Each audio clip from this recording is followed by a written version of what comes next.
सुप्रभात विद्यार्थियों, आप सबका बीए प्रथम वर्ष संस्कृत की कक्षा में पुनः स्वागत है।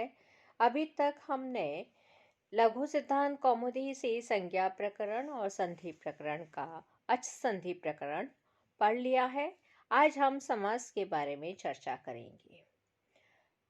समास शब्द सम पूर्वक अस धातु से ज्ञ प्रत्यय लगने से बना है और जिसका अर्थ होता है संक्षेप करना या घटाना।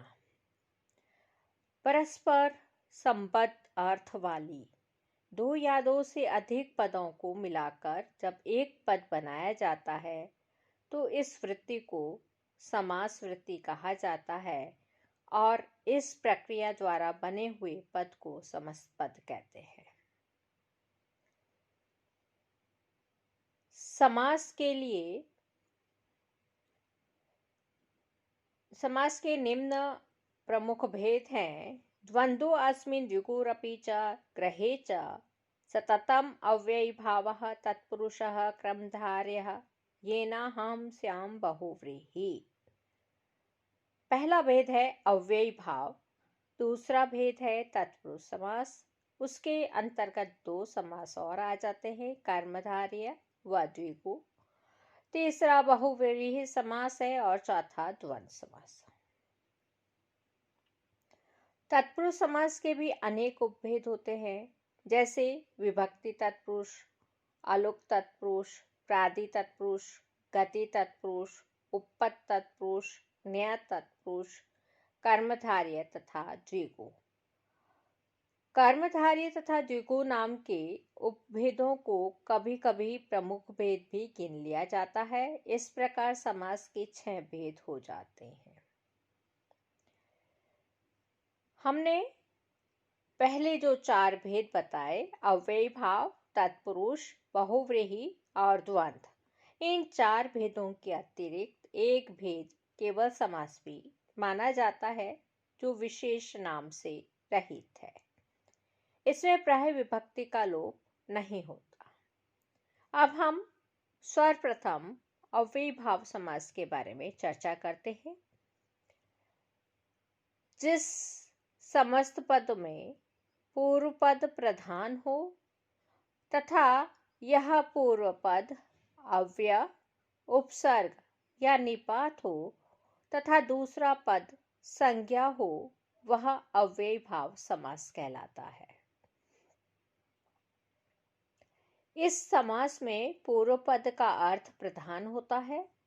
दोनों पदों में पूर्व पद प्रायः अव्यय होता है और उत्तर पद संज्ञा।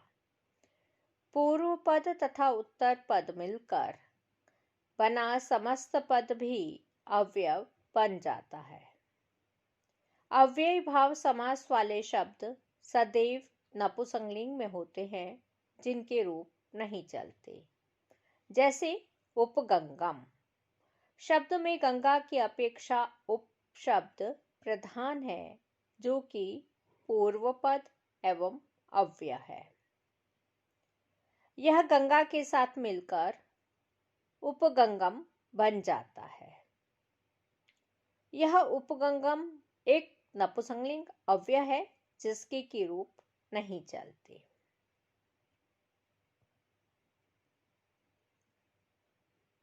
अव्ययी भाव समास के लिए कहा गया है, प्रायेण पूर्व पदार्थ प्रधानो अव्ययी भावो द्वितीयः।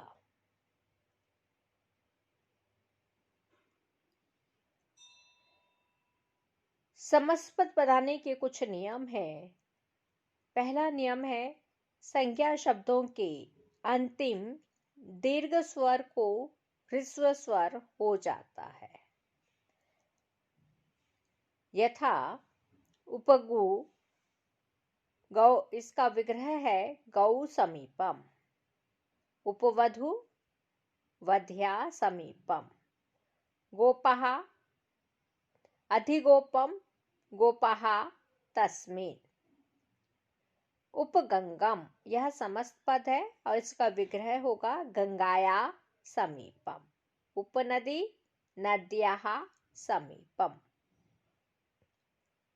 यहाँ पे नदी, यह दीर्घ था। जब उपनदी करते हैं, समस्त पद बनाते हैं, तो नदी में ह्रस्व हो जाता है, ह्रस्व इकार का प्रयोग होता है। उपगंगम, इस समस्त पद में भी गंगा को गंग हो गया है, यानी संज्ञा शब्दों का अंतिम दीर्घ स्वर ह्रस्व हो गया है। दूसरा नियम है, कुछ हलंत शब्दों के अंतिम व्यंजन में विकल्प से टच अर्थात अ होता है। यथा चर्मणः समीपम, इसका समस्त पद बनेगा उपचर्मम या उपचर्म। समिधः समीपम, इसका समस्त पद बनता है उपसमित या उपसमिधम।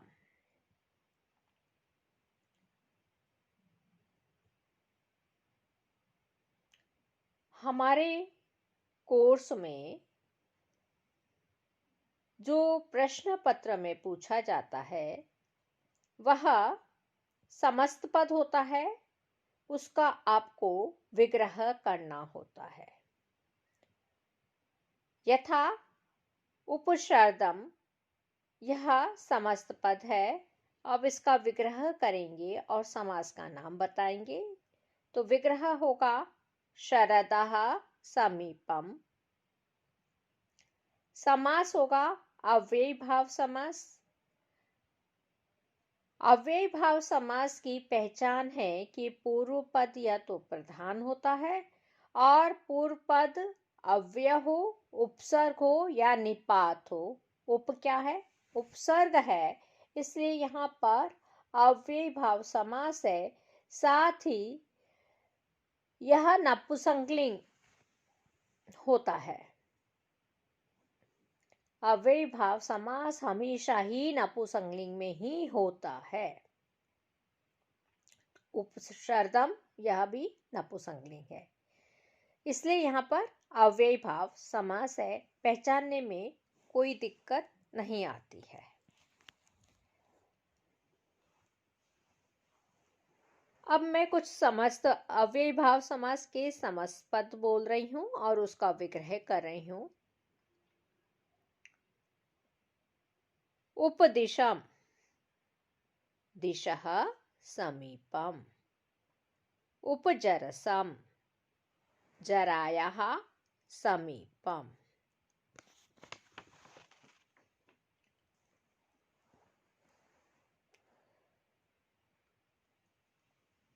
अतिधनम, धनस्य अत्यय। अतिवसन्तः, वसन्तस्य अत्ययः। अतिनिद्राम, निद्रा संप्रति न युज्यते, निद्रा का अनौचित्य। अतितंद्रम, तंद्रा संप्रति न युज्यते। अतिभ्रमणम, भ्रमणम संप्रति न युज्यते। अतिरोदनम, रोदनम संप्रति न युज्यते। इति हरि, हरि शब्दस्य प्रादुर्भावः। इति पुराणम, पुराण शब्दस्य प्रादुर्भावः। अनु हरि, हरेः पश्चात्। अनुगंगम, गंगायाः पश्चात्। अनुविष्णु, विष्णुः पश्चात्। अनुशिवम, शिवस्य पश्चात्। अनुवृक्षम, वृक्षस्य पश्चात्। अनुराधम, राधया पश्चात्। यथा के योग में भी अव्ययी भाव समास होता है। योग्यता के अर्थ में अनु अव्यय के साथ अव्ययी भाव समास होता है। उदाहरण देखिए, अनुश्रियम श्रियो योग्यम, श्री के योग्य। अनुसुखम सुखस्य योग्यम। अनुशीलम शीलस्य योग्यम। अनुरूपम रूपस्य योग्यम। अनुदुःखम दुःखस्य योग्यम। अनुपुण्यम पुण्यस्य योग्यम। विप्सा यानी आवृत्ति के अर्थ में, आवृत्ति अर्थात दोहराना अर्थ में प्रति अव्यय का प्रयोग होता है।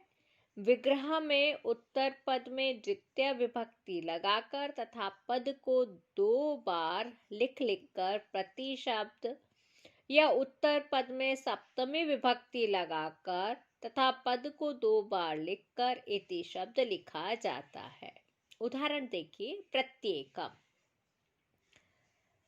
इसका विग्रह होगा एकम एकम प्रति। प्रत्यर्थम अर्थम अर्थम प्रति। प्रतिग्रामम ग्रामम ग्रामम प्रति। प्रतिनगरम नगरम नगरम प्रति। प्रतिदिनम दिनम दिनम प्रति। प्रतिहृदयम हृदय हृदय इति। प्रतिक्षणम क्षणम क्षणम इति। प्रतिरूपम रूपम रूपम प्रति। प्रत्यक्षरम अक्षरम अक्षरम प्रति। अतिरात्रम रात्रिम रात्रिम प्रति। अनतिक्रम्य अर्थ में अर्थात उल्लंघन न करने के अर्थ में यथा अव्यय के साथ अव्ययी भाव समास होता है। उदाहरण देखिए, यथा शक्ति शक्तिम अनतिक्रम्य। यथा विधि विधिम अनतिक्रम्य। यथेच्छम इच्छाम अनतिक्रम्य। यथा साधनम साधनम अनतिक्रम्य। यथा कालम कालम अनतिक्रम्य। यथार्थम अर्थम अनतिक्रम्यम। यथा रूपम रूपम अनतिक्रम्यम। यथा भावम भावम अनतिक्रम्य।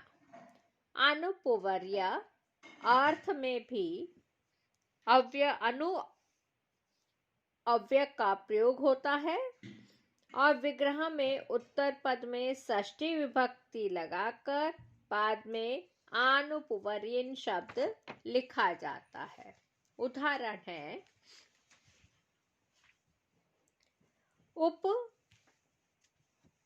उपराजम